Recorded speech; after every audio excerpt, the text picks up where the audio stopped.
everyone, welcome back to Luke's Movie Talk, where I go over some of the most recent movies I've been watching. And as I said in the Top Gun review, I went and saw Top Gun and Top Gun Maverick over the weekend. So for this review, I'll be looking at Top Gun Maverick, obviously. But just before I start, if you want to, go have a look at that Top Gun review. I thought I did a good job with it. And make sure to like and subscribe to keep up to date with all future uploads. But for this video, I'll go over some of the plot. After a test flight accident, Maverick is called in by the Navy to be an instructor for Top Gun.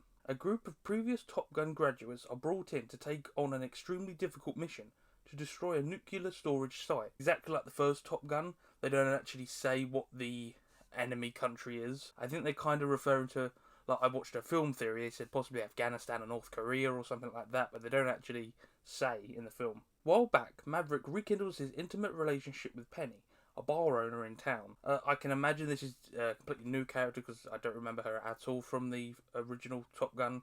So I guess, obviously, in the in-betweening 30-odd years, he's obviously met other people. So she must be someone he met along the way. Goose's son Rooster is part of this squad, and they have a troubled past. So it explains it in the film that during Rooster's upbringing, his mother didn't want him to become a fighter pilot as well. So when Rooster joined like the Naval Academy, Maverick basically declined his papers and set him back 4 years. Rooster has a real grudge against Maverick for that, and that's why he basically hates him, because kind of blames him for his dad's death somewhat, and also he kept him back for 4 years for, in his eyes, for no reason. Maverick doesn't want to throw his mum under the bus as well, so he kind of takes a full blunt of the blame. So the mission is of high difficulty, and they simulate each stage with some success, all while Maverick tries to get them to work as a team. So there's different parts of the run. So you have to go along a valley under some missiles, and then up a steep incline, invert the jets down into a valley, shoot a tiny target, and then fly up without passing out. And they have some trouble because they can't go fast enough, or they can't go up quick enough without passing out, and they have a tough time of it. Well, they do have some successes with some timing and stuff. They do have a hard time. After the mission time is brought up a week, Maverick is replaced as a teacher, but Iceman contacts him and convinces him to not give up. So in this film, Iceman is basically, I think, an admiral, and he's really high up, but he's ill, which it looks like throat cancer. They don't actually say, they just say it's back, so it kind of insinuates he's got cancer. But he meets up with Iceman, and he kind of convinces Maverick to not give up, because he knows that it would weigh on Maverick's mind if they got killed during this mission. So he basically sends it back saying, don't you give up now. Maverick does the sim in record time and is placed as the team leader for this mission. And then in the intervening time, Iceman passes away from his cancer. Maverick, Rooster and the team start the mission and are successful until Maverick is shot down, saving Rooster. The Navy basically say don't go and save him because Maverick's most likely dead, but Rooster's like, no, I'm going to save him. That's what my dad would do, and he does that. Rooster saves Maverick, but is also shot down. So they're basically both in enemy territory and have nowhere to go because both planes are down. But there was an army base nearby, so they go towards that, and they end up stealing an enemy jet, but are attacked by these updated future jets as well. And they are in a very precarious predicament because the jets they stole are really old jets from the 80s that Maverick used, and Rooster has no idea how to use them, and these enemy jets are like high-end tech, and they are outgunned completely. When all looks dire, they are saved by their teammate Hangman, and they all celebrate on the ship. It's basically exactly like the end of Top Gun. They all celebrate on the front of the ship, and it's all gone well. It's a successful mission, and this time everyone's alive, thankfully.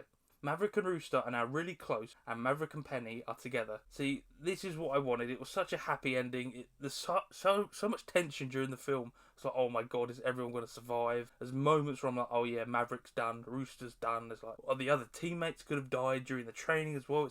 It is intense at some of the points.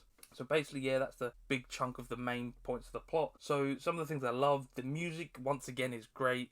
After the first Top Gun, the music in that is tremendous, and this basically follows that, obviously, with the Top Gun theme, and the Danger Zone theme is obviously, they're just iconic to this franchise, and when you hear them, you think, oh yeah, amazing, and then everything else, just as the first one, accompanies it really well, and makes it just that much higher in level of quality.